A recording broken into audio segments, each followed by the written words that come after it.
Y van abriendo sus Biblias, si son tan amables, en el libro de los Salmos, en el capítulo 22. Es un salmo de David. Prestemos mucha atención, que este es un salmo que se conoce como los salmos proféticos. David, además de ser salmista, fue profeta. Y este es uno de los salmos que nos muestran David en su forma profética. Es decir, el Espíritu Santo inspirando a David para lanzar una profecía. Salmo capítulo 22, versículo 1 en adelante. Es un grito de angustia, tanto de alabanza. David dice: Dios mío, ¿por qué me has desamparado? ¿Por qué estás tan lejos de mi salvación y de las palabras de mi clamor? Dios mío, clamo de día y no respondes, y de noche y no hay para mi reposo. Pero tú eres santo, tú que habitas en las alabanzas de Israel. Amén. Dice David que Dios es santo. ¿Estamos de acuerdo con David que Dios es santo? Además de Dios ser santo, ¿qué más es? Poderoso, bueno, majestuoso, soberano. Son un sinnúmero, digamos, de cualidades donde Dios se revela. Sobre todo Dios es bondadoso, Dios es amoroso, es una de las que más conocemos de Dios. La pregunta es, si Dios, como dice la Biblia, es bueno, es santo, es paciente, es clemente, y muchos de los atributos que Dios tiene, ¿por qué en ocasiones Dios no nos responde? Porque este era el clamor de David. Dios mío, ¿por qué me has desamparado? ¿Por qué David en un momento determinado se encontró solo? Hablaba a Dios y no escuchaba la respuesta de parte de Dios. Esos son los interrogantes que muchas veces tenemos nosotros, ¿verdad? ¿A alguien ha sucedido eso? De repente tú has orado, has pedido una respuesta de parte de Dios y no viene la respuesta. ¿Sí les ha pasado? ¿Verdad? Digamos que es parte de lo normal en la vida cristiana. No es un Dios donde uno ora y de una vez le contestó. Dios, por alguna razón, hay ocasiones en que no responde. Vimos la semana pasada, tal vez, en la oración cuando Pedro estaba encarcelado. ¿Qué tanto se demoró Dios en responderle a ellos? Inmediato, ¿verdad? Ellos estaban orando y ya Pedro estaba casi que golpeando y aquí estoy. Vimos también Pablo que oraban y Dios no le permitió que saliera de la cárcel. Dios tenía un propósito. Ahora, no es normal, no es común, no es, digamos que siempre que nosotros como cristianos, ahora porque somos cristianos, entonces Dios está obligado a respondernos de una vez. Y no es así. Y hay 5 razones que voy a mencionar por las cuales Dios en muchas ocasiones guarda silencio ante situaciones que estamos pasando. Número 1, solamente para mencionarlas, porque tiene un propósito perfecto para nosotros. Dios guarda silencio porque tiene un propósito perfecto para con nosotros.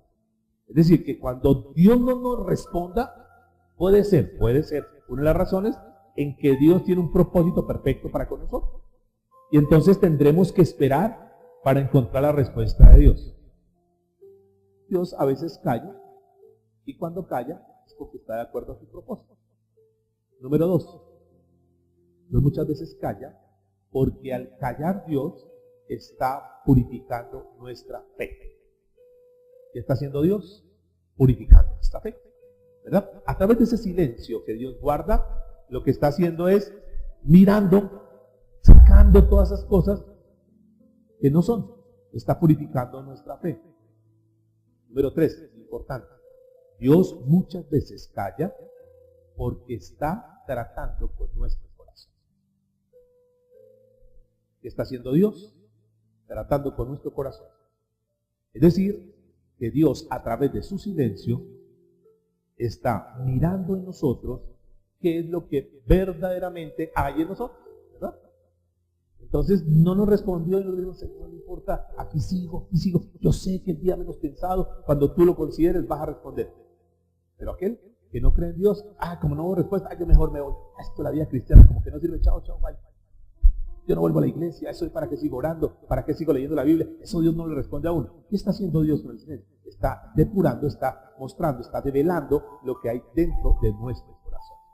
Número 4, ¿por qué muchas veces Dios no nos contesta? Porque Dios seguramente está tratando con algún defecto que tenemos en nuestro carácter. Entonces, a través del silencio, digamos, si somos impacientes, ya quiero las cosas ya, entonces dice, ese es un defectico que tiene esta persona. Voy a tratar con esa área. Entonces, está pasando como una especie de lima, ¿verdad? Nos está puliendo. Nos está pasando como por un esmeril. Porque es que está ahí. Entonces, voy a guardar silencio hasta que esta persona pueda entender que tiene que tener paciencia. Pero puede ser cualquier otra. ¿Por qué razón? Quinta razón. ¿Por qué razón Dios guarda silencio en ocasiones? Porque Dios nos está disciplinando. Diga conmigo, disciplina. Es decir, que Dios guarda silencio porque está tratando con nosotros. Eso es una pregunta. ¿Por qué tiene que ser así? ¿Por qué será que Dios decidió de esa manera? Bueno, Él es soberano. Y seguramente que si Dios está haciendo eso, es porque de repente hay alguna imperfección en nosotros y Dios considera en su soberanía, considera que es la manera más adecuada para tratar con nosotros. ¿Por qué? Porque nos está puliendo. ¿Por qué? Porque a través de esto que Dios está haciendo, cuando Él guarda silencio en su soberanía, a nuestras oraciones, ¿qué está haciendo Dios? Está mirando cómo realmente confiamos en Él. Si es que verdaderamente decimos o hacemos, confiamos en Él. Porque podemos decir, pero del dicho al hecho hay mucho que trecho. Y podemos hablar muy bonito, y le podemos dar consejo a los demás, somos buenísimos para dar consejo, ¿no? No, tranquila, aprende a esperar en Dios. Mira, esto no, yo sé que Dios va a hacer algo. Eso somos muy buenos para decirlo. Pero cuando vivimos eso, entonces ahí hay una situación difícil. David, vamos a tocar hoy 3 personajes que en situaciones individuales Dios guardó silencio. Ahora, no porque fueran personas que cantaran en pecado, no. Dios decidió guardar silencio y en cada uno de estos personajes la Biblia nos va a ilustrar por qué razón y nos va a enseñar. Uno de esos personajes es David, es el salmo que hemos leído. Dios guardó silencio ante un clamor, que es el que estamos leyendo en el Salmo 22. Dios guardó silencio. Otro personaje que miraremos, que es nuestro amado Jesús. Siendo el mismo Dios, el mismo Hijo de Dios, Dios en un momento determinado de la historia decidió guardar silencio ante el clamor de Jesús. Número 3, miraremos al apóstol Pablo. Como Dios, un hombre de fe, un hombre convertido de verdad, un apóstol de verdad, Dios guardó silencio. Vamos a comenzar con David, Salmo 22, versículo 1, que es el que hemos estado leyendo. Y dice la Biblia, Dios mío, ¿por qué me has desamparado? Cuando tú encuentras en la Biblia, y sobre todo en este pasaje que te encuentras, Dios mío, no fue un error de imprenta. Ay, se les repitió una palabra. No. Esta palabra, Dios mío, denota algo. Ese Dios mío, denota una relación íntima que David tenía con Dios. O sea, David era un hombre que aprendía a estar en comunión con Dios. Ese Dios mío habla de la comunión de David con su Padre Dios. Noten lo siguiente. David en este pasaje de la Biblia nos está mostrando una situación de angustia que estaba pasando David. David, como seguramente algunos de los que están aquí han pasado por momentos difíciles, de angustia, de tristeza, de dolor, de decepción. ¿Sí? ¿Alguien? Okay. Pero vamos a aprender de David. David en ese momento de angustia, Dios mío, ¿por qué me has desamparado? Sale a buscar al único que podía dar la respuesta. ¿Era quién? Dios. No salió a buscar a los demás, no salió a buscar a alguna de sus mujeres o de sus concubinas o a mirar a buscar a la mamá o al papá, vea, estoy en ese problema. No. David sabía, que es uno de los primeros principios que vamos a estar tocando hoy, que frente a la crisis, frente al problema, frente a la dificultad, tenemos que ir a buscar a Dios. Dios mío, ¿por qué me has desamparado? Entonces, principio número 1 en tu vida, frente a la crisis, frente a los momentos difíciles, frente a los momentos de soledad, frente a los momentos de tristeza, frente a los momentos de adversidad, a la persona que tenemos que recurrir es primeramente a Dios. Hay personas que frente a la crisis, a los momentos difíciles, salen a buscar al uno, al otro, salen a mirar en el horóscopo, a ver si esta mañana el horóscopo me va a hablar algo, salen a buscar a Walter Mercado, salen a buscar a la tía, a la comadre, a la mamá, salen a buscar a la gente para ver que le diga algo, tengo este problema. Entonces comienzan a recibir conceptos del uno y ese le dice una cosa y dice, tiene razón, va y escucha al otro y termina tan confundido que no sabe ni qué decir. Tomás, pero dígale que está a su lado. Frente a la crisis, frente a los momentos difíciles, tenemos que buscar a Dios. Y dice la Biblia, Dios mío, ¿por qué me has desamparado? ¿Por qué me has desamparado? Ahora, pues otra pregunta. Dios había desamparado a David. ¿Qué creen ustedes? ¿Por qué David lo dice entonces? Dios mío, ¿por qué me has desamparado? ¿Era cierto que lo había desamparado? ¿O era que David sentía que lo había? Escucha, y ahí hay otro principio importante. Una cosa es lo que nosotros sentimos frente a la realidad. Porque muchas veces nosotros sentimos que Dios como que nos ha dejado. Como que nos ha, pero ¿qué pasa? Yo trato de hacer como que yo no veo respuesta. ¿Será que Dios me desamparó? Y escúcheme, Dios nunca nos desamparará. Dios siempre estará con nosotros. Y máxime en esos momentos de soledad, de tristeza, momentos difíciles, tenlo por seguro que Dios siempre estará contigo. Aunque tú sientas que no está contigo. Entonces tenemos que separar eso, la realidad con nuestro sentimiento. Tú puedes sentir eso. No, yo siento que Dios no me escucha. Yo siento que Dios no está conmigo. Yo siento que Dios como que no me está respaldando. Eso es lo que tú sientes. Pero la realidad, diga conmigo, es otra. Una cosa es lo que siento y otra cosa es la realidad. ¿Por qué me has desamparado? Esta palabra desamparado es el vocablo griego de la palabra, pero griego no, hebreo, de la palabra azat. A-Z-A-T, azat. ¿Qué quiere decir la palabra azat? ¿Qué traduce la palabra azat? La palabra azat traduce por lo menos 4 cosas. Número 1, traduce permitir. Dios mío, ¿por qué has permitido esto? Para poder entender más el texto, entonces vamos al original y podemos sacar mayores conclusiones. Dios mío, ¿por qué has permitido eso? Otra traducción es rehusar. Dios mío, ¿por qué te has rehusado a contestarme? ¿Por qué no me contestas, Señor? ¿Por qué no me da la respuesta? Lo tercero es ayudar. Dios mío, ¿por qué no me has ayudado? ¿Les ha pasado eso? Situaciones de crisis económica, ¿por qué no me ayuda? Porque como que no llegan los clientes, como que las ventas bajaron, como que no me está yendo bien el trabajo, en la familia, como que no me ayuda con mis hijos, porque yo veo que como que no hay respuesta. He venido orando por mi hija, he venido orando por mi hijo, los que son casados, casadas, he orado por mi esposo, he orado por mi esposa, ¿y por qué no veo la respuesta? ¿Por qué te has rehusado? ¿Por qué no me has ayudado? Otra traducción de la palabra sat es aplazar. Dios mío, ¿por qué estás aplazando? O sea, yo quisiera como que ya, como que no aguanto más. Pero ¿cuántos saben que la Biblia dice que no hay una prueba que nosotros no podamos resistir? Que si tú tienes una prueba que está pasando momentos difíciles, Dios sabe. ¿Recuerdan a nuestro amigo Abraham? Eso de las pruebas hasta el límite. Ahí ya hasta cuando tenía el cuchillo ya para degollar a su hijo, o sea, lo llevó hasta el límite. Aplazó Dios hasta ese momento. ¿Por qué razón? Estaba probando la fe de Abraham. ¿Pasó la prueba Abraham? Sí, claro. Lo probó al máximo, al límite, y pasó la prueba. ¿Por qué me has desamparado? Sin perder este pasaje de la Biblia, déjenme marquito una señal ahí, y vayamos por un instante a Isaías capítulo 54, versículo 6. Es un muy buen pasaje para entender que si bien es cierto, a veces nos sentimos solos, a veces sentimos como que no hay, como que Dios no nos respalda. ¿Cómo que? No es que no nos respalda. Como que Dios por un momento puede guardar silencio, pero es por un momento. Isaías 54, verso 6 en adelante.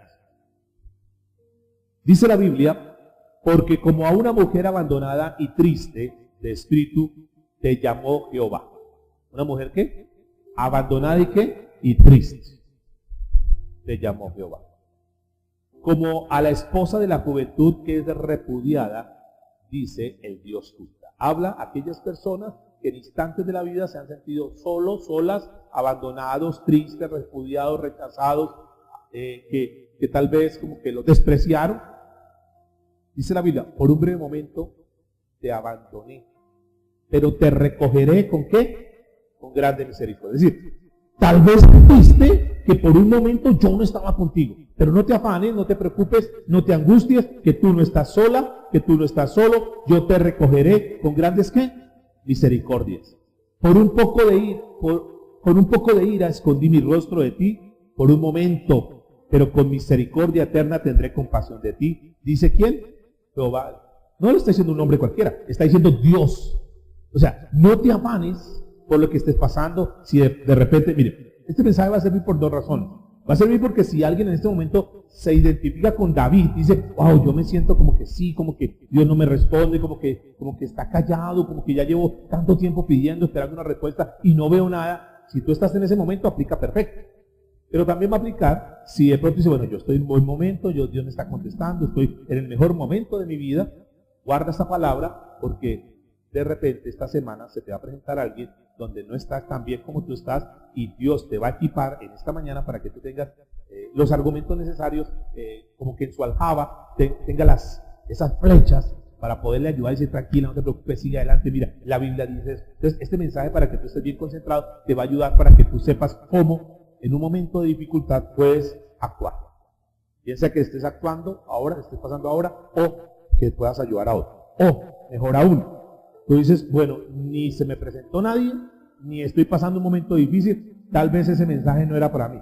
Escúcheme, Dios todo lo que hace, porque es un Dios soberano, todo lo que hace tiene un propósito. Tal vez hoy estés en el mejor momento, tal vez esta semana no se te presente nadie, pero tú no estás exento de que mañana o pasado, en un mes, 2 meses, 1 año, 2 años, 5 años, tú pases una crisis y cuando venga esa crisis, dices, wow, yo sé cómo actuar en esa crisis. Para eso son los temas de la soberanía de Dios.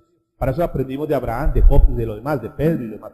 ¿Aprendimos para qué? Para que en momentos de crisis no nos descompongamos ni salgamos como gallinas sin cabeza corriendo por todo lado de pan. No, para que sepamos en un momento de crisis cómo es que tenemos que actuar. Entonces dice la Biblia que por un momento nos abandonó. Dígale que está a su lado, Dios nunca nos abandonó. Eso es lo que dice la Biblia. Yo estaré contigo. Sin embargo, cuando estamos en la prueba, cuando estamos en la dificultad, como humanos sentimos que estamos en esa situación. Pero repito, una cosa es que tú lo sientas, mujer, que tú sientas que estás sola, que como que... y otra cosa es que realmente estés sola. El hecho de que yo sienta no quiere decir que estés sola. Volvamos nuevamente al Salmo de David. El Salmo 22. Dios mío, ¿por qué me has desamparado? ¿Por qué estás tan qué? Tan lejos de mi salvación y de las palabras de mi clamor. ¿Por qué estás tan lejos?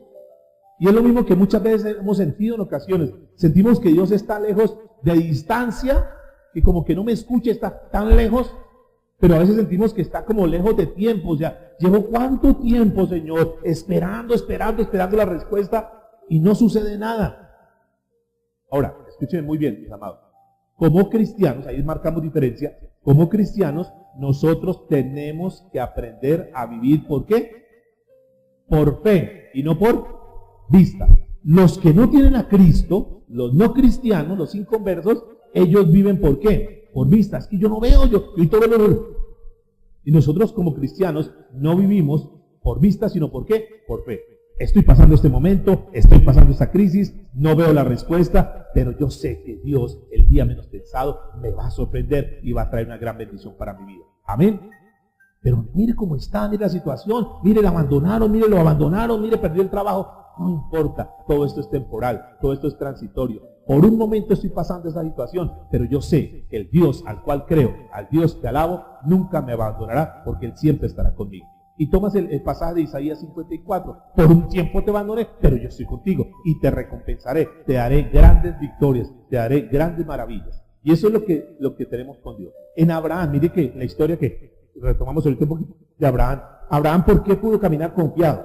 Abraham, ¿por qué fue llevado, como decíamos ahorita, hasta el límite? Porque Abraham conocía la soberanía de Dios. Porque Abraham sabía esto que nosotros tal vez hoy estamos aprendiendo. Abraham sabía que Dios, tarde que temprano, iba a traer una respuesta. Entonces por eso obedeció. Aún en los momentos de crisis, en los momentos de soledad, se acuerda que dejó a los siervos, dejó todo y se fue con el hijo. En esos momentos difíciles, él sabía que Dios en algún momento, Dios iba a hacer algo. Que eso que estaba pasando en su vida, esa prueba tan dura, que su corazón estaba desgarrado, como lo vimos aquel día, estaba tan consternado de ver cómo ese hijo de la promesa que tanto amaba a su muchacho, ahora tenía que ser sacrificado. Pero él, en medio de la crisis dijo, pero yo sé que Dios va a hacer algo.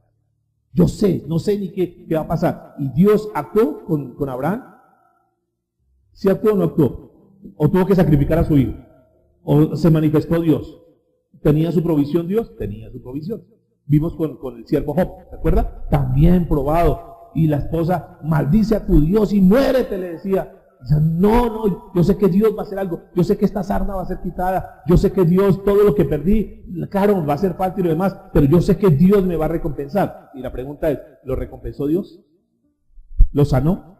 ¿Le devolvió? ¿Le dio mejores cosas postreras que lo que tenía al principio? Claro. ¿Por qué? Porque eran hombres que habían aprendido a esperar en Dios y no se descompusieron en medio de la crisis, sino que aprendieron a guardar en Dios, aprendieron a confiar en Dios. Ahora, Salmo 22, es el que estamos leyendo. Es un salmo donde muestra un momento difícil de David, un momento de angustia de David. Pero a ver, ustedes que conocen la Biblia, ¿qué sigue después del Salmo 22? El 23, ¿sí? Muy bien. ¿Qué dice el Salmo 23? ¿Ah? ¿Qué dice? El Señor es ¿qué? Mi pastor. ¿Me faltará de todo? Nada me faltará. Note, mire, es que la Biblia es perfecta, ¿o no? Después del Salmo 22 de la angustia de David, luego viene el Salmo de Jehová es mi pastor.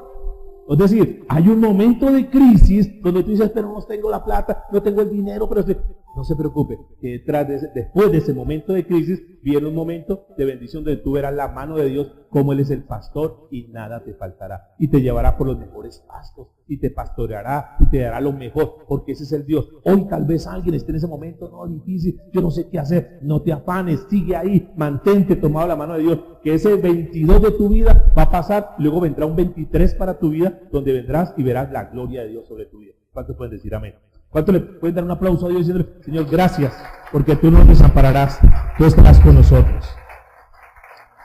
Ahora, estas enseñanzas de la soberanía de Dios, no se trata solamente de sufrir y de su viaje, pero pastor, es que esos mensajes son como tan duros, y mire pobrecito Job, mire pobrecito Abraham, ahora estamos viendo el David, pobrecito el David también. Esos mensajes no es para enseñarnos sobre sufrir y sufrir, no, es de cómo debemos reaccionar a un momento de crisis. Porque yo siempre he tratado de que ustedes y yo estemos nivelados en eso, que no todo, porque ya lo dijimos, no todo es color de rosa en la vida cristiana. Habrá momentos de espinas, ¿verdad? Habrá momentos difíciles, hay momentos dulces y momentos ¿qué? Amargos, momentos de felicidad y de gozo, como momentos de tristeza, y tenemos que estar equilibrados, saber cómo reaccionar frente a esos momentos. Y felicito si de pronto alguien dice, yo estoy en el mejor momento de mi vida, qué bueno, pero aprende este mensaje, porque cuando venga, si es que viene, pues no estoy diciendo, pastor nos está profetizando cosas negativas. Ya vimos estos días que los profetas de Dios siempre eran anunciando lo que vendría, advirtiéndole al pueblo. Entonces les advierto, si no pasa eso en tu vida, qué bueno. Si toda tu vida vas a estar en momentos de felicidad, qué rico, así Dios lo determinó en tu vida. Pero si vienen momentos de crisis, es mejor que tú estés aplomado para que en los momentos de crisis no te estalle y diga, siempre me dijeron que todo me iba bien y ahora mire que estoy pasando ese momento difícil. Si me hubieran advertido cómo actuar. Entonces, en el matrimonio, en los que somos casados, hay momentos de felicidad. Pero también en los matrimonios, aunque seamos cristianos, aunque seamos pastores y lo demás, habrá momentos difíciles. Y no podemos echar todo por la borda y decir, se acabó todo esto. No, hay que saber sortear eso. Los que tenemos hijos, nuestros hijos nos traen mucha felicidad. Amén, los que tenemos hijos. ¿Sí? Sobre todo cuando pequeñitos, toda felicidad, todo eso. Pero nuestros hijos crecen y nos van a sacar canitas y van a haber momentos difíciles. Tenemos que estar preparados en eso. Y no decir, ¿y ahora yo qué hago? Porque nuestros niños, qué lindo que siempre fueran bebecitos y que camine para acá, bueno mami, que haga eso, que lave la loza, bueno mami, te lave la loza, que haga el almuerzo y bueno, yo hago el almuerzo y qué bueno que siempre fueran así. Pero habrá momentos donde viene de repente rebeldía y cosas como esas, donde le hemos dado tanto amor, tanto cariño, no los golpeamos, hemos luchado tanto por ellos, hemos dado lo mejor de nosotros, los mejores años de nuestra vida para ellos, los mejores, en medio de las situaciones de digamos, de crisis, hemos tratado de que nuestros hijos estén bien, pero llegará el momento en que vendrá un desconocido o una desconocida y se lo llevará. Y él tomará la decisión, ¿me voy con ella o con él? Y papá, gracias por todo lo que hice. Si les quedan gracias. Donde lucharemos, ay, como sea, le pagamos la universidad a nuestros muchachos y salen profesionales y se graduaron, ya soy profesional, al mes, mamá, me caso, me voy. Wow. Tenemos que saber cómo afrontar este tipo de cosas, ¿verdad? Habrán momentos donde nosotros estamos felices en nuestro matrimonio, en nuestro hogar y lo demás, y de pronto Dios decidió, se llevó al esposo o a la esposa y lloraremos y lo demás. Unos, otros, ¿no? Pero en el mejor, digamos, claro, hay gente que muere feliz, ay, se murió, gracias. Pero tenemos que saber cómo actuar en esos momentos que vengan crisis en nuestra vida. Y el pueblo cristiano, los hijos de Dios, porque hay un mensaje engañoso que se dio, ¿no? Que está todavía. Y es eso, que todo es felicidad, toda alegría, prosperidad, gozo. Entonces nosotros fuimos llamados como hijos del rey y todo lo mejor es para nosotros. Y qué bueno que así fuera, obvio. Pero gloria en gloria, ¿sí? Y de menos a más. Y entonces ya lo tomamos como muletillas y dichos. Cuando uno escucha que los saludan, ¿y cómo estamos? De victoria en victoria, hermanos. Ya, ese es el mensaje que está dando por otro lado. Ya uno sabe cómo es. De menos a más. Y eso no sé qué. Esos son mensajes que... Sí, y bueno, y ojalá así fuera, ¿no? Entonces terminamos siendo mentirosos, porque decimos estoy súper bendecido, cuando no. Entonces estamos mostrando una fachada. Estoy alentado, ¿visto? Porque soy sano en el nombre de Jesús, y estoy enfermo, y uno tiene que saber cómo afrontar eso. No es que no pasemos por situaciones difíciles, sino es cómo afrontamos cuando pasemos por esas crisis. Y nos va a ayudar mucho para estar muy maduros y poderles también capacitar a otras personas, adoctrinar a otras personas. Volvamos a David, versículo 2. Dios mío, o sea, miren este lenguaje de David, o sea, David veía a Dios como de él, o sea, es mi Dios, o sea, hay un sentido de pertenencia impresionante de David. Dios mío, clamo de día, ¿y qué? Y no respondes, no contestas, Señor, y de noche no hay para mí descanso, es decir, era día y noche. Es una prueba difícil, como tal vez alguien dice, no, pero salgo de esta prueba y viene otra prueba y pasa esta situación, clamo de día. Entonces, cuando dice la palabra clamo de día, hace referencia a que es continuo. Pastor, es que en esta crisis ya llevo 5 años y en lo mismo y nada que esta persona cambia, nada que me soluciona el problema financiero, nada que, o sea, era un clamor continuo, clamar diariamente y no respondes. Esta palabra respondes es un vocablo griego que es la palabra aná. Esa palabra aná quiere decir no miras. O sea, Señor, te estoy clamando y como que eres indiferente conmigo, no miras. Señor, estoy clamando y como que no me prestas atención. Ay, yo como que no vuelvo a orar más, porque yo estoy oro, y como que no me prestas atención. Sentimos a veces que nuestra oración es como que sube al techo y baja. ¿Qué le ha pasado eso? Este muchacho no cambia, esta muchacha no cambia, la situación no cambia. O sea, como que entre más oramos, parece que el contrario, como que fuera una oposición, ¿verdad? Entonces, así se sentía David. Prestar atención, atender, librar, son sinónimos de esta palabra aná, que quiere decir no responde. Ahora, la pregunta es, ¿será cierto que Dios no mira? Señor, ¿tú no estás mirando? ¿Por qué podemos decir que sí? Que Él mira siempre. Porque Él es que está en todo lugar y Él lo ve todo, porque es omnipresente.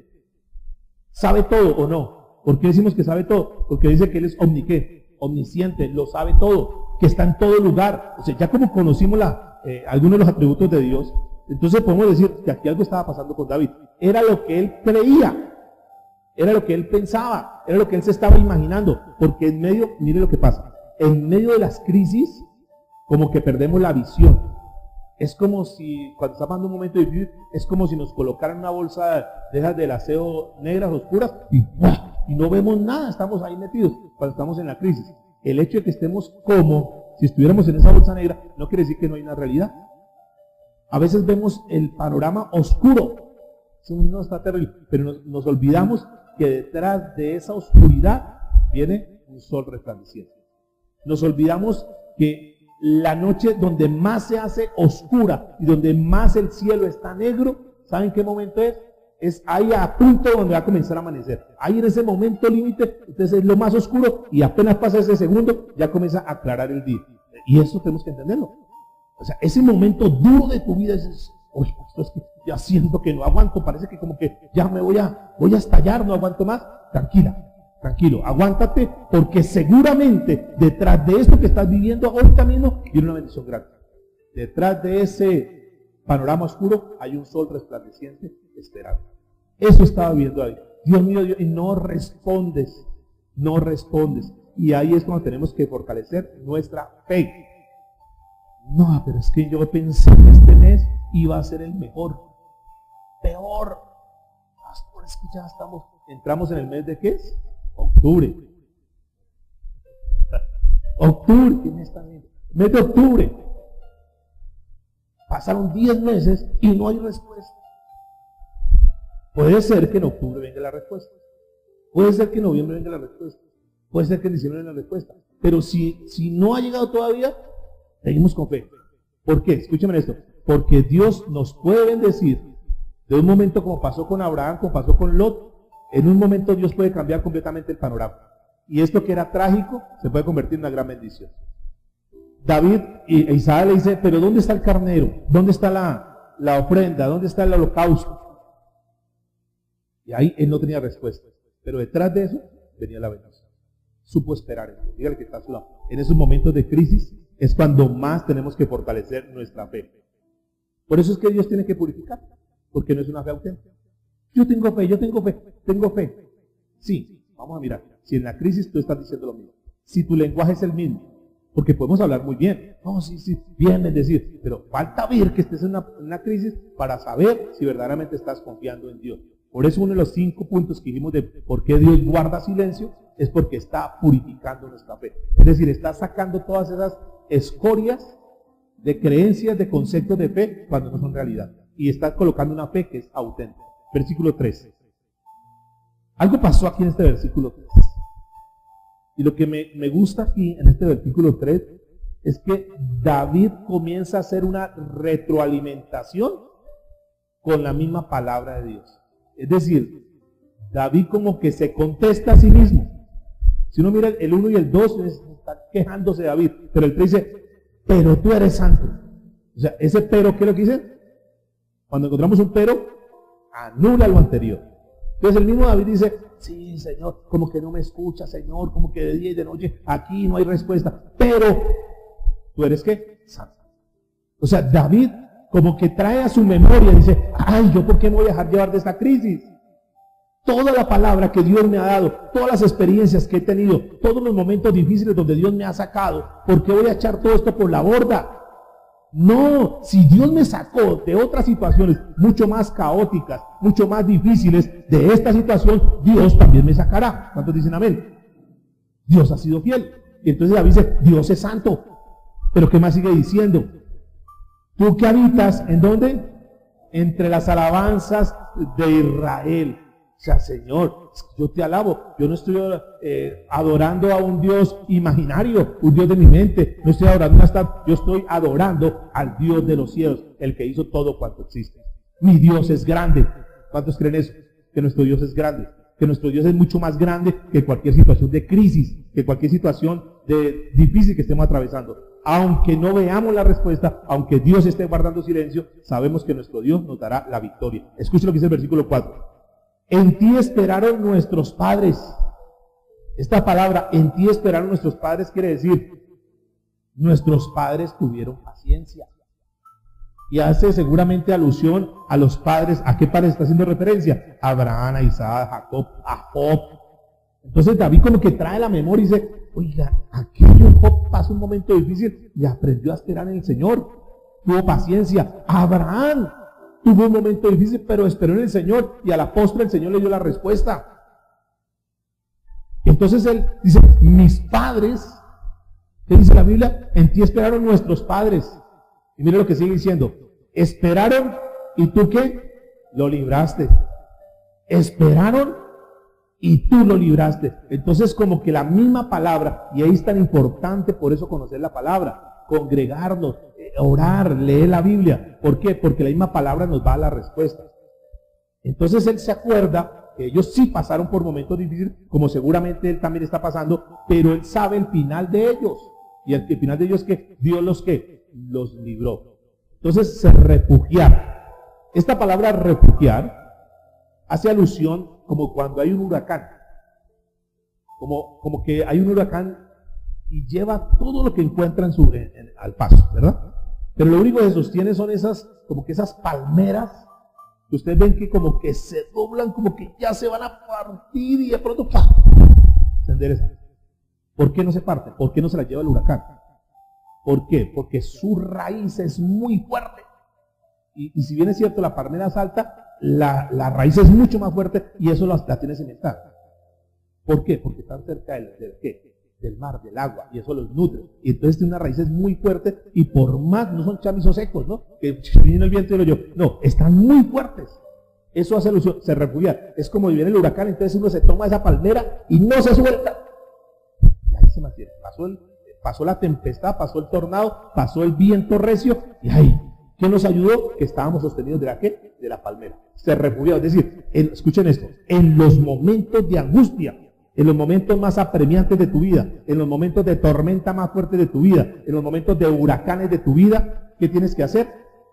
Tómate fuerte de Dios. Ese es uno de los errores que mucha gente comete. Que en los momentos de crisis, en los momentos difíciles, se sueltan de Dios. Eso para qué para el mes, eso para que yo leo la Biblia, eso para que oro, eso para que hago el devocional, eso para que. Y es lo peor, porque la tormenta los arrastró completamente.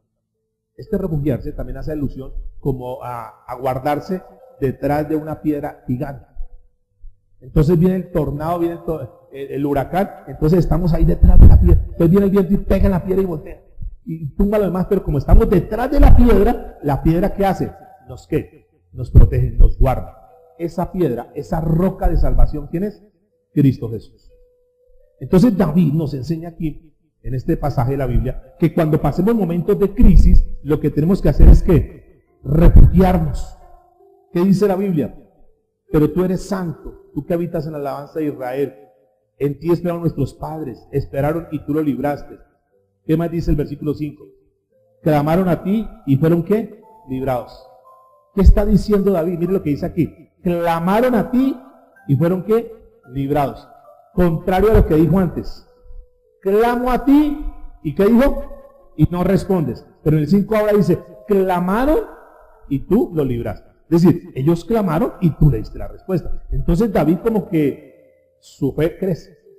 Como que las experiencias, el conocer la palabra, el conocer la soberanía de Dios, le permite tener fuerzas. Dice, no me voy a dejar vencer por esto. No, aunque esté en la cueva de Adulán, aunque esté pasando el momento más caótico de mi vida, voy a tomarlo. Porque tú no abandonaste a mis padres. Y escuchen eso. David sabía que Dios no había abandonado a los padres. ¿Usted sabe eso? Que los padres de la Biblia no fueron abandonados por Dios. Si Dios no abandonó a los padres, ¿usted cree que abandonó a David? No. Si no creemos que abandonó a los padres ni abandonó a David, ¿por qué creemos que Dios nos va a abandonar a nosotros?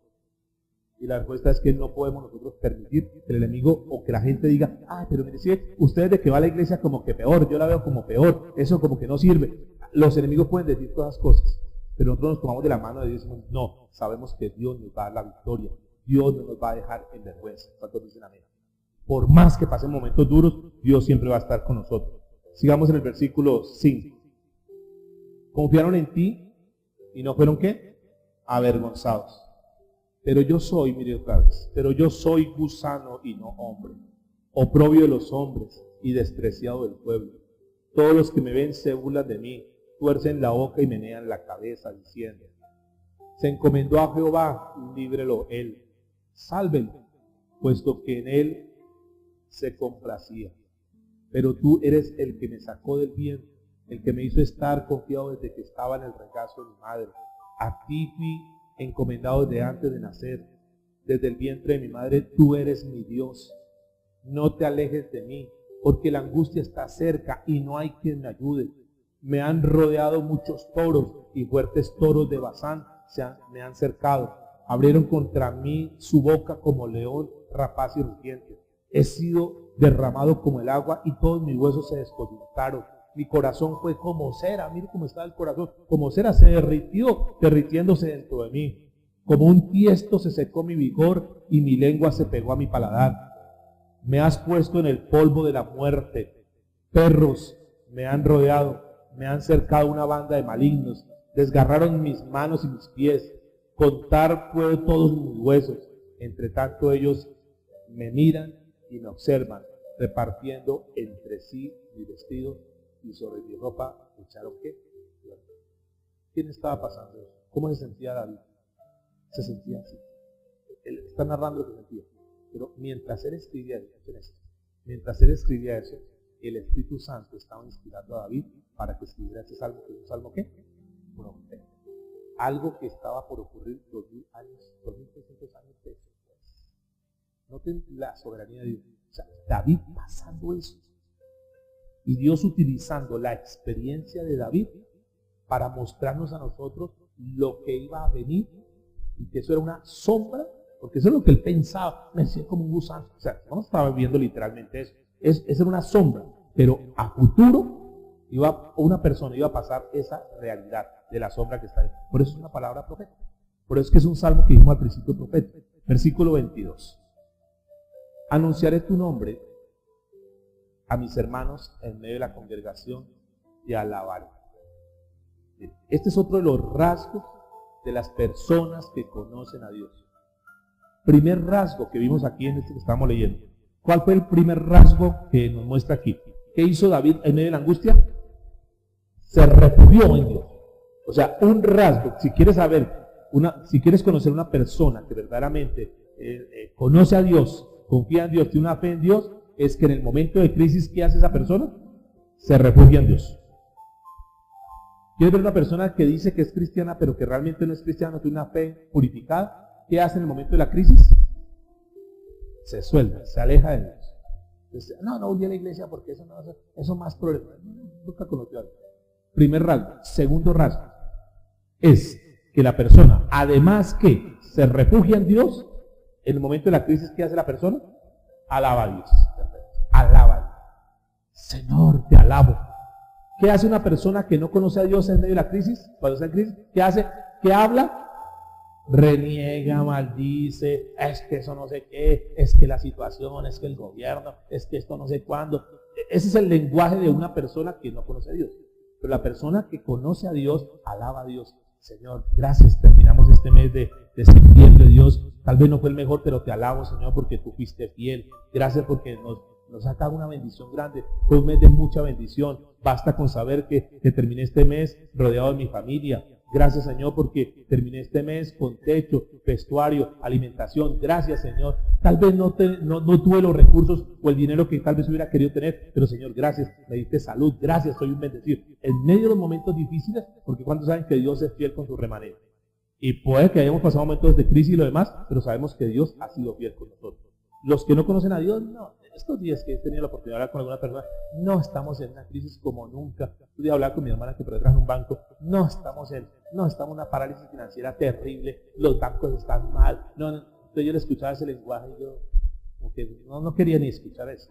Porque mientras ellos se quejan, los bancos quejándose, que no hay plata, quejándose.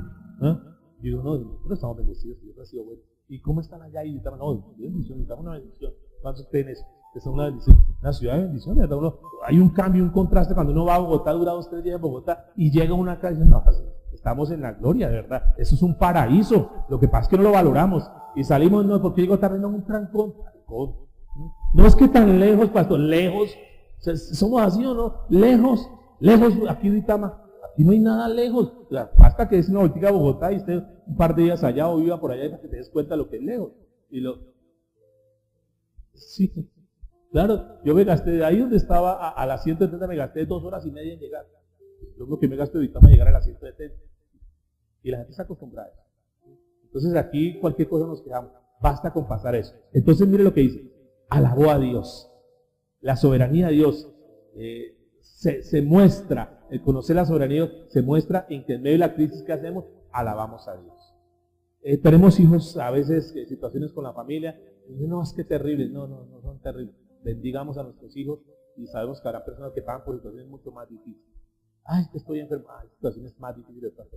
Démosle gracias a Dios. Eso lo aprendemos. Versículo 23. Los que teméis a Jehová, alabadlo. Miren, ¿quiénes?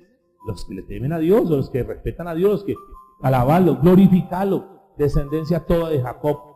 Temedlo vosotros, descendencia toda de Israel, porque no menospreció ni rechazó el dolor del afligido, ni de él escondió su rostro, sino que cuando clamó a él, ¿qué dice la Biblia? Lo escuchó, lo oyó.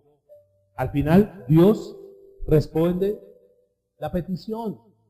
¿En qué momento? ¿Cuando yo lo pido? No. Escuchen eso, en la soberanía de Dios, cuando Él a bien lo tiene. Él responde en el momento indicado, en el momento que Él lo considera más apropiado. ¿De acuerdo? Entonces es muy importante entender eso. Los sufrimientos, escuchen eso, los sufrimientos de David estaban profetizando ¿qué? El sufrimiento de Cristo. ¿Sí? El sufrimiento de Cristo. Dios le permitió, ya les dije, en su soberanía, para que quedara plasmado para mostrarnos allá. Vamos a mirar, esta fue la sombra, vamos a mirar la realidad. Vamos a mirar a Jesús. Dijimos el segundo personaje que era Jesús. Mateo capítulo 27, versículo 35. Mateo 27, 35. Es una historia que conocemos muy bien porque es la historia de Jesús en el Calvario, en la cruz. Dice la Biblia, cuando lo hubieron crucificado, repartieron entre sí sus vestidos, echando suertes para que se cumpliese lo dicho por el profeta. ¿Para que se cumpliese qué? Lo dicho por el profeta. ¿Cuál profeta? Algo dice Isaías. No, es que esta es una profecía que Dios le dio a David. Para que se cumpliese lo dicho por el profeta. Partieron entre sí mis vestidos y sobre mi ropa echaron suertes. ¿No fueron las mismas palabras de David? Y sentándole guardaban allí, y pusieron sobre su cabeza su causa escrita: este es Jesús, el rey de los judíos. Entonces crucificando con él a dos ladrones, uno a la derecha y otro a la izquierda, y los que pasaban le injuriaban meneando la cabeza diciendo: tú que derribas el templo y en 3 días lo reedificas, sálvate a ti mismo.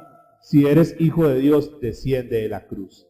Versículo 41. De esta manera, también los principales sacerdotes, escarneciéndole con los escribas y los fariseos y los ancianos, decían: a otros salvó, a sí mismo no se puede salvar. Si es el rey de Israel, descienda ahora de la cruz y creeremos en él. Confío en Dios, líbrele ahora si le quiere, porque ha dicho: soy hijo de Dios.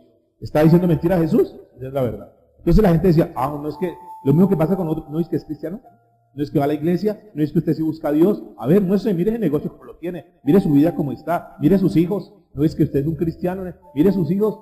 Entonces, eso es el enemigo utilizando para ellos, ya saben que sí, como que desistir. Pero no, versículo 44. Lo mismo le injuriaban también los ladrones que estaban crucificados con él. Aunque ustedes saben que después uno de los 2 ladrones se convirtió al Señor, ¿no? Pero aquí en esta parte los 2 lo estaban injuriando. 45. Desde la hora 6ª hubo tinieblas sobre toda la tierra hasta la hora ¿qué? 9ª. Cerca de la hora 9ª, Jesús clamó, igual que David, clamó. ¿Qué clamó? Dice que clamó a gran voz. Como hay veces que nosotros decimos: Señor, no aguanto más esta situación, no aguanto más esta crisis. Clamó a gran voz diciendo: Elí, Elí, lama sabactani. Esto es: Dios mío, ¿por qué me has desamparado? Aquí estaba clamando el Cristo humano, el Cristo de carne y hueso como nosotros. ¿Por qué estaba pasando Cristo esta situación? ¿Por qué estaba pasando Cristo este sufrimiento? ¿Cuál es la razón por la cual Cristo estaba pasando esto? ¿Por qué? Porque Cristo estaba llevando todos los pecados nuestros. Por eso estaba pasando esto. Ahora, el gran interrogante que nos surge aquí es: ¿por qué Dios guardó silencio ante el clamor de su Hijo Jesús? Si es que Él le respondía, ¿por qué guardó silencio? Ya vimos que guardó silencio, que David creía que había guardado silencio. Ahora Jesús, ¿por qué Dios guardó silencio a Jesús? ¿Por qué Dios no le respondió? ¿Por qué Dios permitió ese sufrimiento también al extremo? Que pasó el límite. Porque vimos en Abraham que llegó a un límite, pero no murió. Pero es que aquí pasó el límite. O sea, no solamente que Cristo fue crucificado y que luego se bajó Jesús. No, es que Cristo sí murió. O sea, ¿por qué ese extremo? ¿Por qué pasó eso? Ahora, vemos en David, que David sentía como que Dios no le respondía. Pero ahora estamos viendo en Jesús, literalmente, que Dios no le respondió. ¿Por qué? ¿Por qué?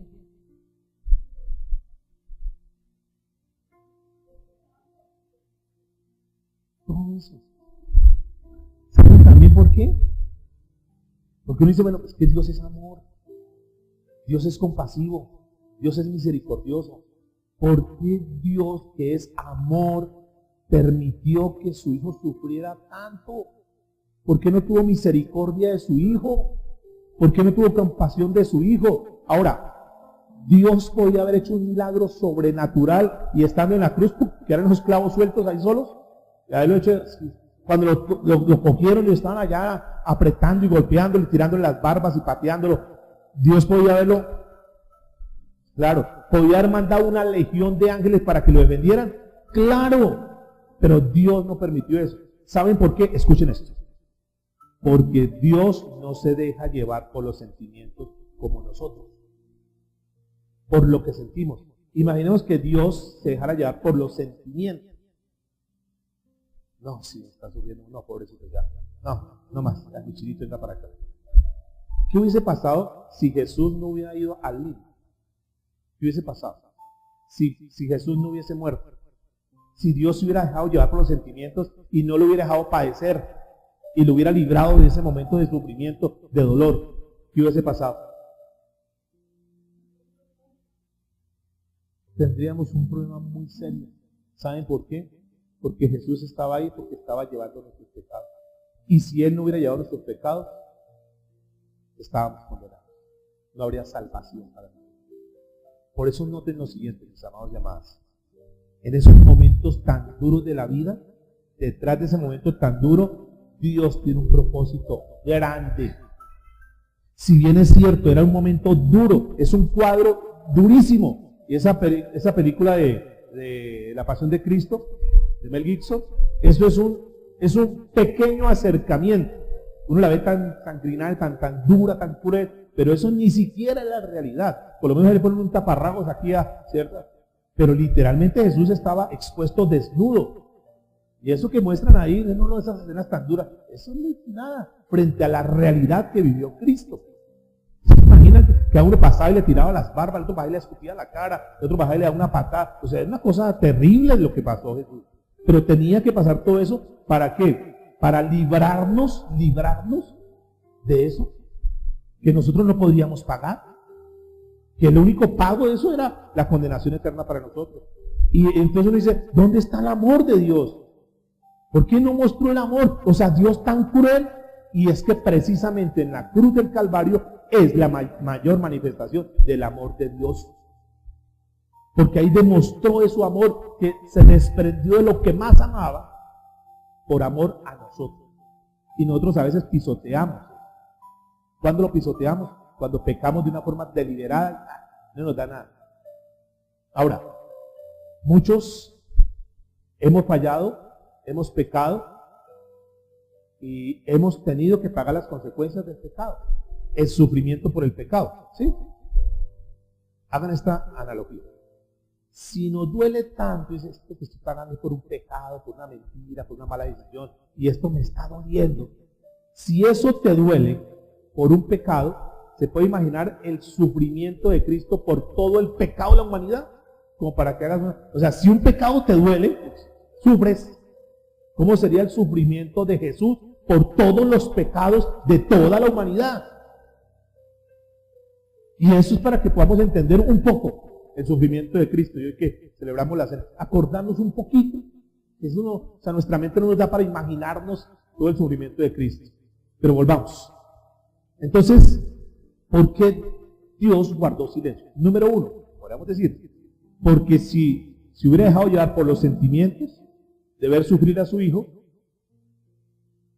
ustedes y yo nunca hubiéramos sido salvos. Pues hay un propósito, ¿verdad? Nosotros como humanos dijimos, nos movemos ¿por qué? Por los sentimientos. Pero Dios no se mueve por los sentimientos, se mueve por fe. Sí, esto lo está amando, pero viene algo más. Dios esto lo había ya determinado. Eso ya estaba listo. Todo lo que le pasó a Jesús, ¿Dios ya lo sabía? Sí, lo sabía. Por eso Jesús en su clamor dice que no se haga mi voluntad, sino tu voluntad. Jesús, en la prueba difícil, siempre acatando la soberanía y la voluntad del Padre. Y dice en el texto que hemos leído que desde la hora sexta a la hora novena, ¿qué pasó? Se oscureció. Un sinónimo de una oscuridad espiritual terrible. ¿Qué pasó eso? Eso fue, los teólogos dicen, que esas 3 horas de Jesús, desde la hora sexta a la novena, esas 3 horas fue literalmente un infierno. Es el infierno derramado sobre Jesús. Toda la copa de la ira de Dios, porque Dios es justo, derramada sobre su Hijo Jesús. O sea, es un dolor impresionante. Pero tenía que pasar, porque si no hubiese pasado Jesús ese infierno de esas 3 horas, éramos nosotros los que estábamos condenados a pasar por ese infierno. ¿Vale la pena amar a Dios? ¿Vale la pena amar a Jesús? ¿Vale la pena nosotros conocer más de Dios y poder entender la magnitud de esto? Esto no se trata de una religión, no se trata de un mensaje, no, se trata de una profundidad de todo lo que dice el Señor. Número 2, ¿por qué Dios guardó silencio al clamor de su Hijo Jesús? ¿Por qué Dios volteó el rostro, literal? Porque no era su Hijo Jesús como tal en lo espiritual, sino que era,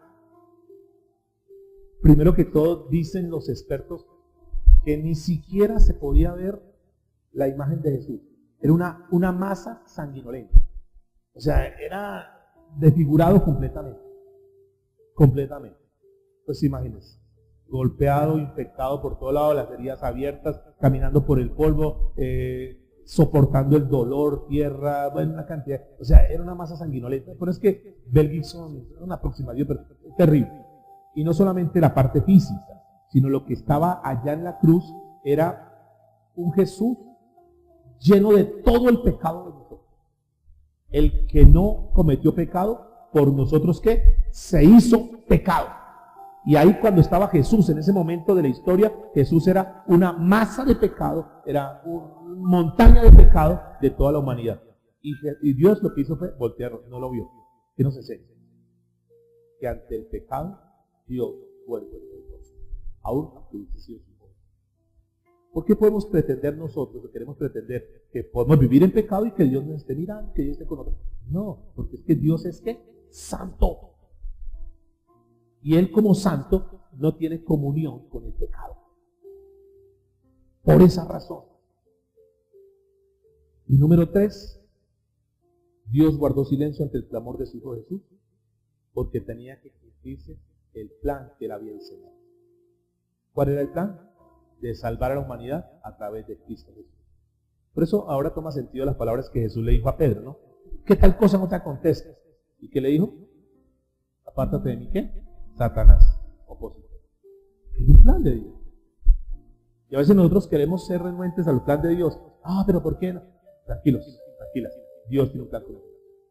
Dígale que está a su lado. Cuando Dios guarda silencio, dígale, mire los ojos, dígale, cuando Dios guarda silencio, dígale, es porque tiene planes grandes para nuestra vida. Amén.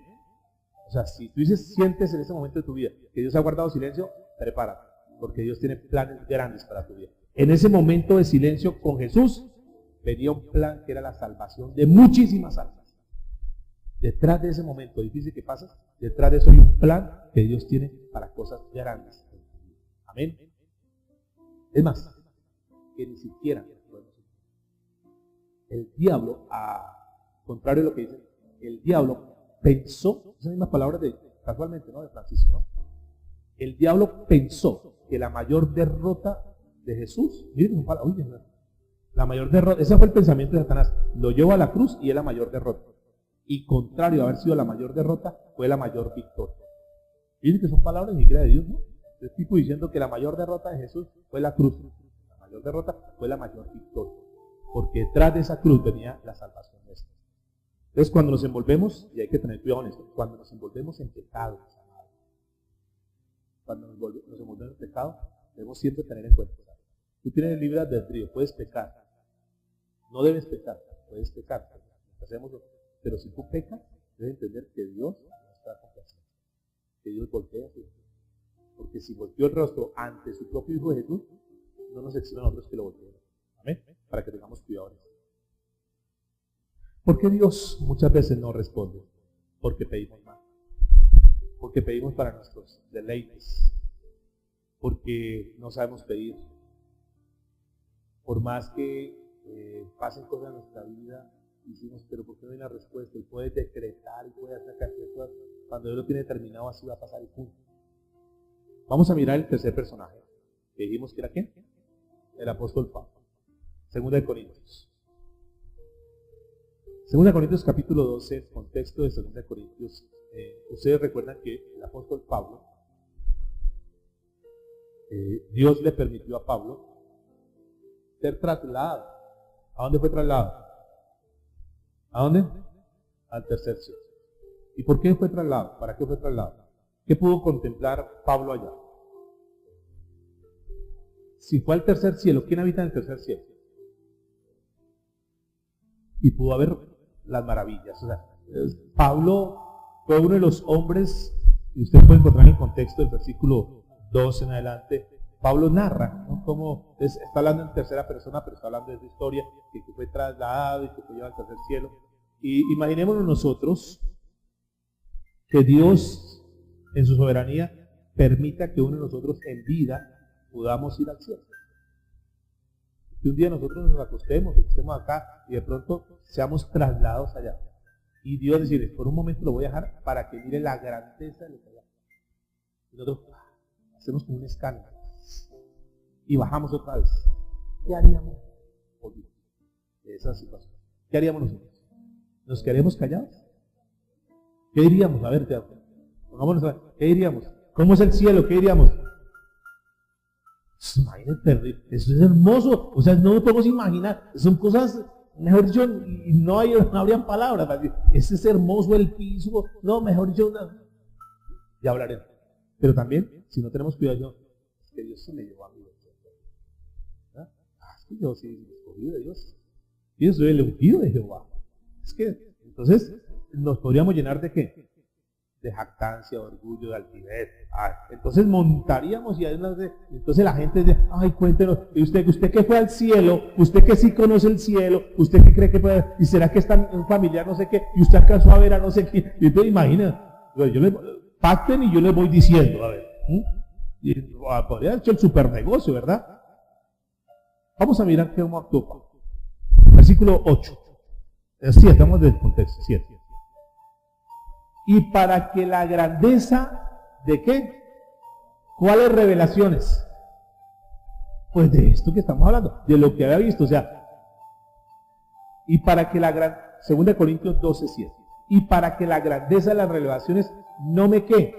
Exaltasen ¿qué? Desmedidamente, es decir, para que no me ¿qué?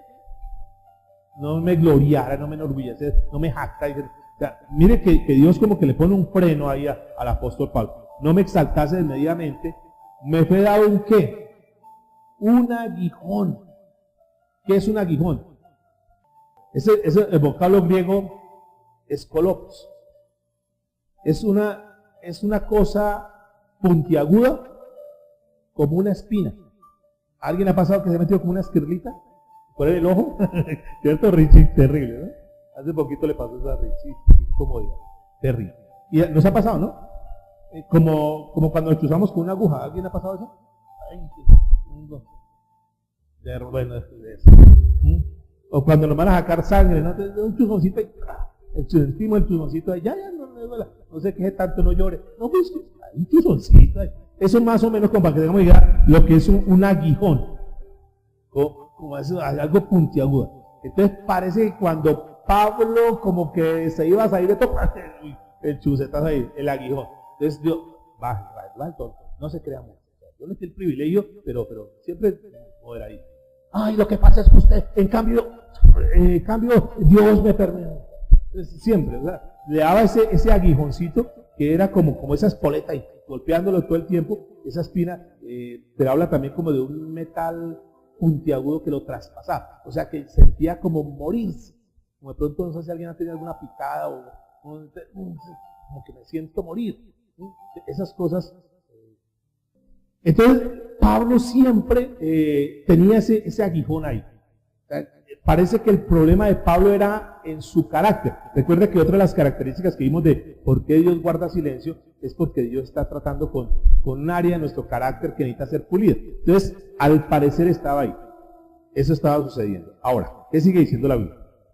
Para que la grandeza de la revelación no me exaltase desmedidamente, me fue dado un aguijón en mi carne. ¿Un mensajero de quién? Un mensajero de Satanás. O sea, Dios le permitió ver la revelación a Pablo de que eso que le estaba pasando era un mensajero de Satanás. ¿Cómo así un mensajero de Satanás? ¿Quién es un mensajero de Satanás? La palabra mensajero es el vocablo griego angelus, que es de donde se deriva la palabra ángel. Y ustedes saben que hay ángeles buenos y ángeles caídos. A los ángeles caídos, ¿cómo se les llama? Demonio. Perfecto. Entonces era un mensajero de Satanás. Quiere decir que al parecer era un ¿qué? Un demonio que estaba atormentando a Pablo. Ahora, ¿quién le permitió ese mensajero de Satanás, entiéndase demonio, a Pablo? ¿Quién lo permitió? Dios se lo permitió, o sea, Dios le dio licencia. Usted vaya y atormento allá, o sea, todo el tiempo, ese era el aguijón que tenía Pablo. Dice, un mensajero de Satanás para que no me exaltase sobremanera. O sea, eso era algo que le habían mandado para que él estuviera ahí siempre frenado. Respecto a lo cual 3 veces he rogado al Señor que lo quite de él. Que lo quite de él. Un mensajero era como, lo estaba como abofeteando, dicen otra vez, para que me abofetee. ¿Qué es una abofetada?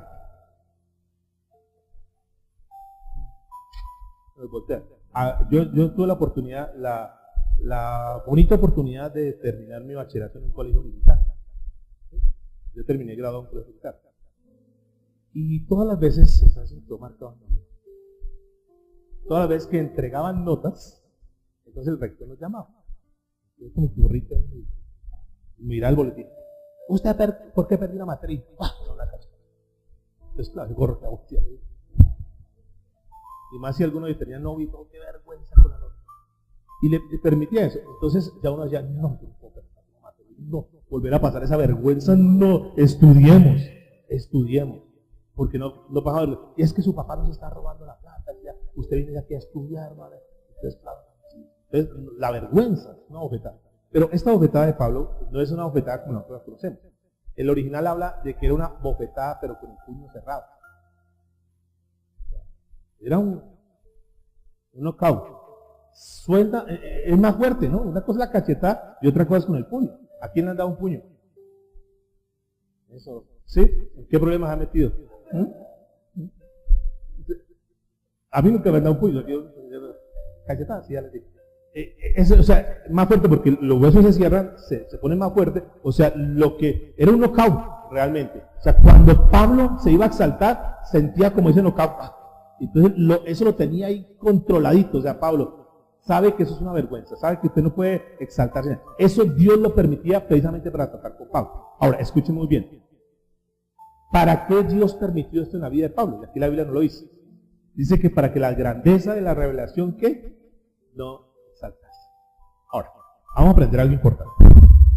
¿Qué hizo David? Vamos a retroalimentar un poquito. ¿Qué hizo David en medio de la prueba? 2 cosas importantes hizo David en medio de la prueba. 2 principios que dijimos. Muy bien, se refugia. Entonces, en medio de la prueba aprendemos de David que nos refugiamos en Dios. Y número 2, alabamos a Dios. Perfecto. ¿Qué hizo Jesús cuando estaba pasando una prueba? Cuando estaba en Getsemaní. ¿Qué hizo Jesús? Se sometió a la voluntad de Dios. Perfecto. Aprendemos 3 cosas. En medio de la prueba, entonces, aprendemos de David. Se refugió, alabó a Dios. De Jesús, que aprendemos en esta mañana, Entonces, Señor, es duro lo que estoy pasando, pero que no se haga mi voluntad, sino que se haga tu voluntad, que haga conforme a tu voluntad. ¿Qué vamos a aprender? Pablo, un aguijón. O sea, era un lance, que él oraba, Señor. He orado 3 veces. Es decir, oró la primera vez, Señor, quítame este dolorcito que me da aquí en esta picada, esta punzada que siento acá. Primer vez oró. ¿Qué le dijo Jesús? ¿Qué le dijo Dios? Nada, guardo así. La segunda vez, no, es que ya clama, Señor, este dolorcito, Señor. Y vuelve y clama. ¿Qué le respondió la segunda vez? Nada, guardo silencio. ¿Qué respuesta esperaría Pablo? El dolor, que me quite esa espinita que tengo ahí. La tercera vez, Dios le responde. Pero vamos a mirar qué le respondió. ¿Qué le respondió?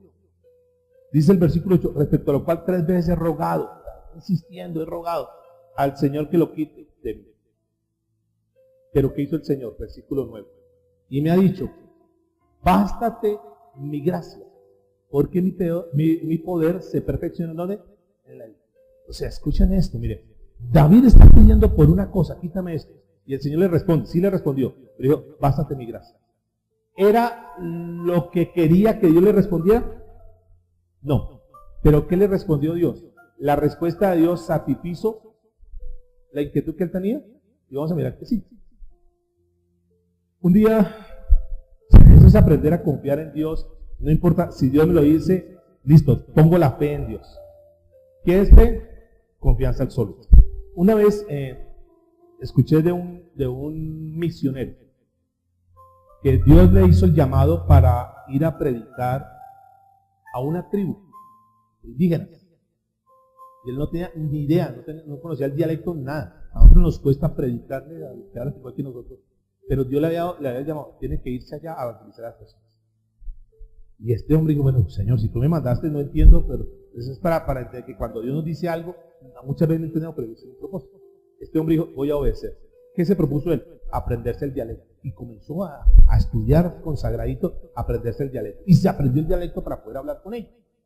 Pero Dios le inspiró, dijo, no solamente va a aprender el dialecto, sino que va a coger el Nuevo Testamento y lo va a traducir en la lengua de ellos. Va a predicarles con la lengua de ellos, la lengua nativa.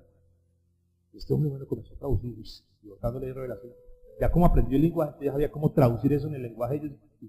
Pero cuando llegó una palabra, no supo cómo traducirla. Y comenzó a clamar, Dios, muéstrame cómo para traducir esta palabra. ¿Cuál palabra era? Fe. ¿Cómo les enseño a ellos? ¿Cómo les traduzco para que entiendan la palabra fe? Nosotros lo entendemos, ¿verdad? Pero ¿cómo les digo a estos indígenas que eso es fe? Y duró mucho tiempo así, y dijo, no, Señor, Dios no le respondió. Un día llegó uno de los jefes allá de los indígenas, llegó de una caminata, una correría, llegó y se sentó en una silla de Dios. ¡Ay! Qué rico es descansar mi cuerpo en esta hermosa silla. Y el Espíritu Santo dijo, es fe. Es como descansar su cuerpo en una silla. Fe es descansar completamente en Dios. Y se convirtió en una cantidad de días cuando le explicó lo que era fe. Es aprender a descansar en Dios. Aprender a saber que si Dios dice, así es. Aprender a confiar plenamente en Él. Y la pudo traducir y aprendieron y muchos se convirtieron. Y eso es lo que nosotros necesitamos. Fe. No entendemos, pero si Dios lo dice, así va a ser. Ahora, Pablo estaba esperando una respuesta que humanamente nosotros también podríamos esperar, que le quitara el aguijón. Pero ¿qué pasó? La respuesta de Dios fue suficiente. ¿Por qué fue suficiente? Porque le dijo, bástate. ¿Cuál fue la respuesta de él? Señor, quítame el aguijón. Y Dios le contesta, bástate de mi gracia. Nosotros quedamos con la misma. Tenemos que mirar, bástate. ¿Qué es la palabra bástate? Bástate quiere decir, es un vocablo griego, que es la palabra arqueo. Y es estar satisfecho. En otras palabras, es estar contento. ¿Qué le está diciendo? Tú tienes que estar contento. Tú tienes que estar satisfecho. O sea, tienes ese problema, tienes ese aguijón, pero tú no necesitas que yo te quite el aguijón. Basta con que estés contento y satisfecho. ¿De qué? Bástate de mi gracia. O sea, bástate, Pablo, con que tú sepas que aunque estés en esa crisis, yo estoy contigo. Yo estoy respaldando. Yo te estoy acompañando. Tú no estás solo en esa crisis. Bástate eso. O sea, tienes el problema, no te voy a quitar el problema. Lo que te voy a decir es que en medio del problema yo estoy contigo. Entonces, Pablo lo entendió y eso le satisfizo. Bueno, listo, o sea, me tengo que resignar ya toda la vida estar con ese aguijón, pero estoy contento porque sé que Dios está conmigo. Y es el Pablo que escribió posteriormente, dijo, sé vivir en qué? En abundancia y sé vivir en escasez. En todo estoy contento. Fue Dios en esa revelación que Pablo entendió, no importa por donde yo vaya, no importa la situación que yo pase. Y por eso fue que Pablo pudo entender que aunque pasara por situaciones que eran incómodas, situaciones injustas, Dios iba a estar con él. Ahora, ¿qué hubiese sucedido? Vamos a poner a la imaginación a trabajar un poquito. ¿Qué hubiese sucedido si el hermano Pablo hubiera llegado acá y me dice, mire, tengo este aguijón, ¿qué hacemos, iglesia? Ayúdeme. ¿Qué haríamos nosotros con ese problema de Pablo? Que tiene un aguijón, no, y es que, ¿y cómo es? No es un dolorcito que yo estoy bien, ponme una picada.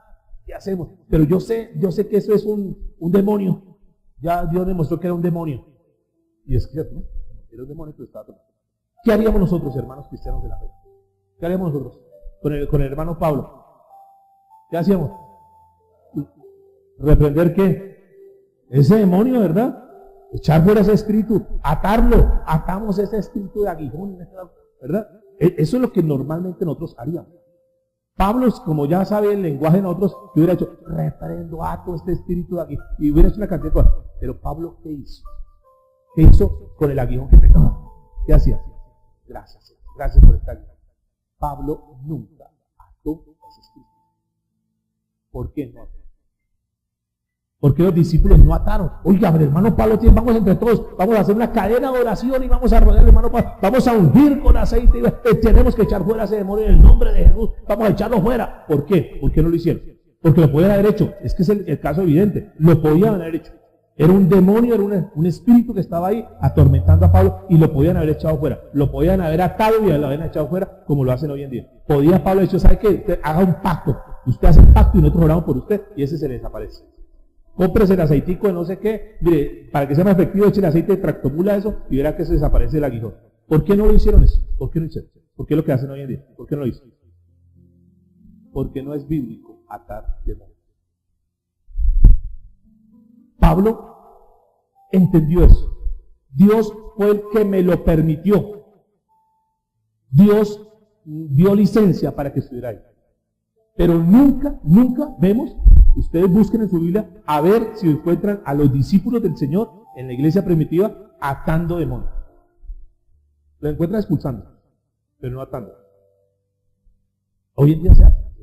Y viven atando y atando, haciéndole 3 nudos y más cosas, y atando el espíritu de homosexualismo y una cantidad de cosas. Ya, más homosexuales que el de narcotráfico, el de no sé qué, el de infidelidad, espíritu de infidelidad, te atan en el nombre de Jesús, y aten, y el pastor ni este hombre más infiel, ore por él, y ato ese espíritu de comportamiento humano. ¿Cómo será Cristo? Ya repetido. Entonces nos enseñan tantas cosas que realmente nos confunden a la gente. ¿Por qué? Porque no estudiamos la palabra. Bástate de mi gracia. Y la Biblia dice que Él da gracia a ¿quién? Al humilde. O sea, bástate con saber que soy. Y escuchen cómo termina. Versículo 9. Bástate de mi gracia, estoy en 2 Corintios 12:9. Bástate de mi gracia, porque mi poder se perfecciona en la debilidad. Por tanto, de buena gana me gloriaré, o sea, me pondré feliz. O sea, los momentos más felices, ¿cuáles son? Me gloriaré, más bien ¿en qué? En mis ¿qué? Debilidades. O sea, lo mejor para Pablo era sentirse débil, mi debilidad. Esta palabra débil hace referencia a la palabra asdeneo. Asdeneo quiere decir estar sin fuerzas humanas. O sea, cuando, yo no sé cuántos han sentido así, yo todavía no. Pero a veces, no me siento, no tengo ganas, el cuerpo no me responde, me siento débil, no sé qué me está pasando. De pronto alguien se ha sentido así, y no, me siento desganado ya, las piernas no me responden, no sé, ya no tengo ganas ni de levantarme. O sea, es esa actitud, es ese momento de debilidad, donde decimos, yo no sé, me siento mareado, no puedo ni caminar. Es esa debilidad, débil. Pero también traduce otra que se llama enfermedad del cuerpo. O sea, sin fuerza física, enfermedad del cuerpo. ¿Qué dice Pablo entonces? ¿Qué está diciendo? ¿Me gozo en qué? En mi debilidad. O sea, ¿ahí qué pasa? Para que repose sobre mí el poder de Dios. Dice que se hace más fuerte. Más fuerte. Esa palabra fuerte. 2 Corintios 12:10. Porque cuando soy débil, entonces soy ¿qué? Fuerte. Fuerte, la última parte. Soy fuerte. Esa parte fuerte es la palabra dunamis. Es diferente a dunamis, que es el poder de Dios. Esta es dunamis. ¿Qué quiere decir Pablo? ¿Qué está diciendo acá? Porque cuando soy débil, es decir, cuando me siento sin fuerzas humanas, cuando no tengo de qué agarrarme, miren esta parte interesante, no tengo de qué agarrarme, cuando no tengo recursos, cuando no tengo a quién acudir, o sea, ese es el momento donde dice, es el mejor momento. O sea, cuando yo carezco de todo, solamente dependo de quién, de Dios. Y ahí es donde Dios quiere llevarnos. Cuando nosotros lleguemos al punto de solamente depender de Dios, estamos al borde de ver una bendición, ver la gloria de Dios sobre nuestra vida. ¿Por qué muchas veces no vemos la gloria de Dios en nuestra vida? ¿Por qué creen ustedes? Según lo que estamos estudiando. Porque nos hacemos los fuertes. Yo soy capaz. Déjeme, yo llamo a fulano de tal. Déjeme, yo saco un crédito en el banco. Déjeme, yo hablo con mi mamá. Déjeme, yo hablo con el compadre. Déjeme, yo hablo con los de que. Déjeme, yo. Entonces, en mis fuerzas, ya sé, voy a mandarle este mensajito para que. Ya sé, voy a llamarlo. Ya sé, voy a hacer. Y entonces hace mucho, ya sé, voy a donde fulano de tal, que dice que le puede hacer un trabajito. Y entonces, todas las fuerzas humanas, entonces, somos fuertes. Y ahí Dios está hablando. Pero cuando soy débil, dijo el apóstol Pablo, es decir, cuando me siento incapaz, no sé qué hacer. Realmente me estoy quieto. Ahí, mire lo que dice. Soy fuerte. Esa palabra fuerte dijimos que es la palabra dunatus. Es decir, soy capaz. Hace referencia a ser poderoso, o sea, tener fuerza para resistir ante la adversidad. De alguna manera sobrenatural, cuando yo soy débil, recuerde lo que pasó con Abraham, nuevamente lo tocamos. Abraham, ya cansado el viejito, la edad que tenía y lo demás, y cuando ya, Señor, solamente dependo de ti, ¿qué pasó? Volvió a mirar y ¿qué encontró allá trabado en el zarzal? ¿Un qué? Un carnero que pesaba más o menos 70 kilos, algo así. Y el viejito sacó fuerzas y quitó sus alambres y alzó el carnero y lo puso allá. Sacó fuerzas de donde tenía. ¿Quién le dio esas fuerzas? ¿Quién le dio la fuerza?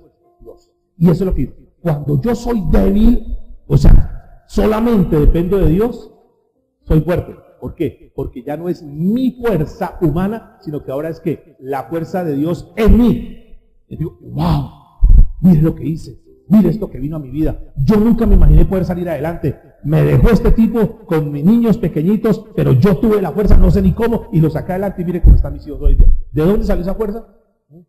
Dios. No en las fuerzas humanas. Porque en la fuerza humana, no, y ahora yo qué hago, mire, mis pobres chinitos, mire, colabórenme con un pañalito, miren, ayúdenme con... Entonces estoy en mi fuerza buscando recursos. Pero la que es débil en el Señor, tú sabes, tú me lo diste, tú me lo vas a sacar adelante. Señor, yo no sé qué va a hacer. Y Dios comienza la idea. Entonces dice, bueno, usted sabe hacer esto, entonces comienza a hacer eso. Y de esa idea, una fábrica, una empresa, y sacó sus hijos adelante. ¿Quién le ayudó? ¿Quién le dio esa fuerza? ¿Quién la capacidad? Dios. Pero cuando confío en mis fuerzas, entonces soy limitado. Por eso termino diciendo, Pablo dice, porque cuando soy débil, entonces soy ¿qué? Fuerte. Diga el que está a su lado. Cuando somos débiles, entonces nos hacemos fuertes. ¿Por qué?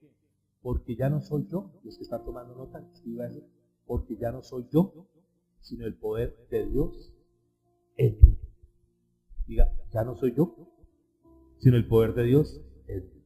Ustedes recuerdan en las bienaventuranzas una que dice, bienaventurados los que, los pobres de qué, de espíritu. Esos pobres de espíritu hacen referencia a los mendigos espirituales. Señor, solo, como el mendigo que se para en las esquinas para pedir, ay, una monedita, pero es que aquí está dando el mendigo espiritual. Señor, solamente estoy en tus manos. si tú no me ayudas, bueno, eso es lo que hace Pablo. Porque cuando soy débil, ¿soy qué? Fuerte. O sea, ya no soy yo, Señor. No sé cómo manejar mi familia, no sé cómo manejar el negocio, no sé cómo manejar esta situación. Señor, no voy a buscar a nadie, no voy a buscar nada, Señor. Solamente entrego todo en tus manos. ¿Recuerdan a Job? Consagró. Entrego todo en tus manos para que hagas como tú quieras. Señor, todo está en tu, mi vida está en tus manos. Cuando llego a ese nivel, a ese punto, entonces dice, no te preocupes, así te quería tener. Ahora vas a ver que tú vas a ser grande. ¿Fue grande el apóstol Pablo? Dios lo utilizó grandemente. ¿Por qué? Porque aprendió a ser débil en Dios, pero fuerte, porque Dios le daba la fuerza. ¿Cierto?